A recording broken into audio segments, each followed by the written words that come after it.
KSM'de istoriyasini aytib o'taman. Родной окрас, biroq taksi bo'lgan uchun o'sha yer kraska bo'lgan akam. Biroq родной окрас deydi. 2019-yilgi 3 объемda gaz.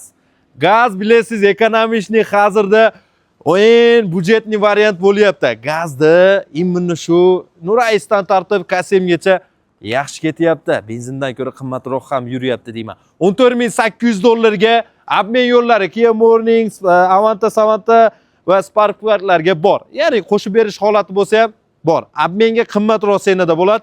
Obnalichiga shitir aqchaga chaqchi tushib beradi. 14800 dan. 19-yilgi KSMda Ristaniya, ya'ni ko'raverasiz jigar. O'zin zavodskoy diskalar, beskulchovoylar qaralgan, ichki salonlar elektrический, деревянный print, plavshi сиденья, кожаный salon, multirul, monitorlar qaralgan.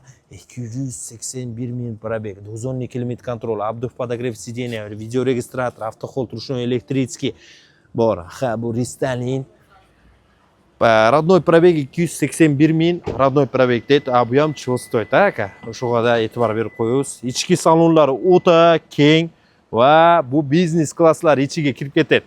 Sebebi o'ta yumshoq и mashina udobni keng mashinalardan biri. Mana bu stoplarida qaralgan 14800 bugun 30-yanvar kuni chiqdi. Egasini nomeri videoda aslida telefon chalib, obmen yo'llarini qaralashtirib olib qo'yamiz.